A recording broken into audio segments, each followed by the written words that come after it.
যেটি বলছিলেন যে আসলে বিএনপি চেয়ারপারসন বেগম খালেদা জিয়াকে হারিয়ে যেটি গতকালকে তিনি উল্লেখ করেছেন জাতির উদ্দেশ্যে দেওয়া ভাষণে, বাংলাদেশের মানুষ, বাংলাদেশের জাতি তার অভিভাবককে হারিয়েছে। ওনার বক্তব্যে প্রধান উপদেষ্টা উল্লেখ করছিলেন, সেটি আসলে এখানে বলা হচ্ছে। এবং আমরা ইতিমধ্যে যেটি জানতে পেরেছি যে এই জানাজা নামাজে এবং বেগম খালেদা জিয়াকে শেষ শ্রদ্ধা জানাবার জন্য বিভিন্ন বাংলাদেশের বন্ধুপ্রতিম বিভিন্ন দেশের যে সরকার প্রধান, সরকারের গুরুত্বপূর্ণ ব্যক্তি তারাও উপস্থিত হয়েছেন। বলা হচ্ছিল যে জয়শঙ্কর ভারতের পররাষ্ট্রমন্ত্রী তিনি এসছেন, পাকিস্তানের পররাষ্ট্রমন্ত্রী উপপ্রধানমন্ত্রী তিনি এসছেন, সহ নেপাল, ভুটান সহ বিভিন্ন দেশের বন্ধুপ্রতিম দেশ, পশ্চিমা বিশ্বের বিভিন্ন বন্ধুপ্রতিম দেশ রয়েছেন, তাদের যে এখানে দূতাবাস রয়েছে, রাষ্ট্রদূত রয়েছেন, তারা এখানে উপস্থিত হয়েছেন। অনেকের কথা এখানে নাম উল্লেখ করা হচ্ছিল কোন কোন দেশ থেকে এখানে বেগম খালেদা জিয়ার প্রতি আসলে শ্রদ্ধা জানাবার জন্য উপস্থিত হয়েছেন, সেটি এখানে ঘোষণা করা হচ্ছিল। এবং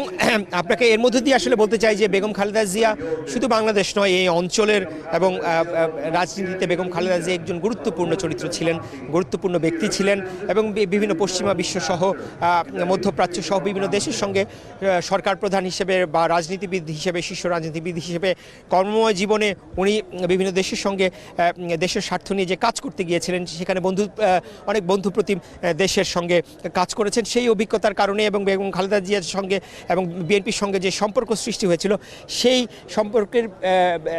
প্রতিফলন হিসেবেই আজকে কিন্তু বিভিন্ন দেশ থেকে এখানে বিভিন্ন দেশের সরকার প্রধান, রাষ্ট্রপ্রধান, তাদের প্রতিনিধি, সরকারের গুরুত্বপূর্ণ দায়িত্বে যারা রয়েছেন, তারা আজকের এই অনুষ্ঠানে তারা জানাজা নামাজে এবং এই যে আয়োজন বেগম খালেদা জিয়াকে শেষ শ্রদ্ধা জানাবার, সেই আয়োজনে তারা শরিক হয়েছেন। কিছুক্ষণের মধ্যেই আর 15 মিনিটের মধ্যেই আসলে ধারণা করছি যে এই নামাজে জানাজা যেটি নির্ধারিত সময় দুপুর 2টায় সেই নির্ধারিত সময়েই সেই জানাজা নামাজ শুরু হবে। এর আগে ছোট্ট কিছু আনুষ্ঠানিকতা রয়েছে, সেই আনুষ্ঠানিকতার মধ্যে আপনি যদি বলতে চাই যে প্রধান উপদেষ্টা নিঃসন্দেহে জাতির উদ্দেশ্যে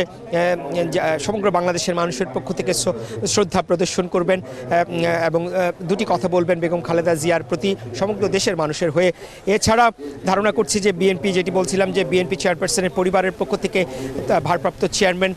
এবং বেগম খালেদা জিয়ার এখন যিনি বড় সন্তান তারেক রহমান, তিনি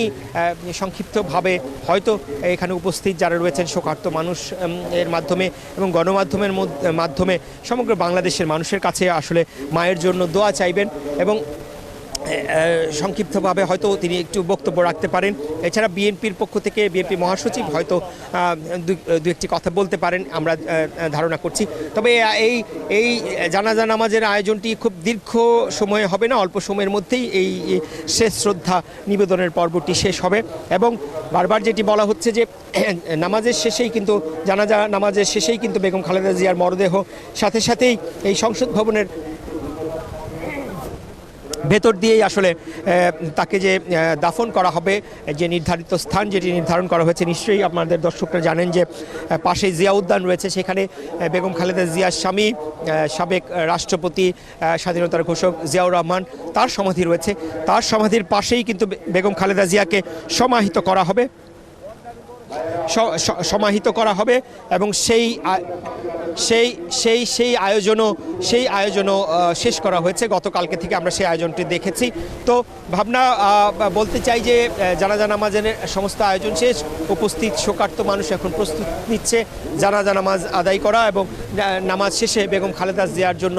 দোয়া করা এবং দোয়ার মাধ্যমে তাদের শেষ শ্রদ্ধা জানাবার জন্য, বিদায় জানাবার জন্য তাদের প্রিয় নেত্রীকে, সেই অপেক্ষা এখন শোকার্ত মানুষ করছেন।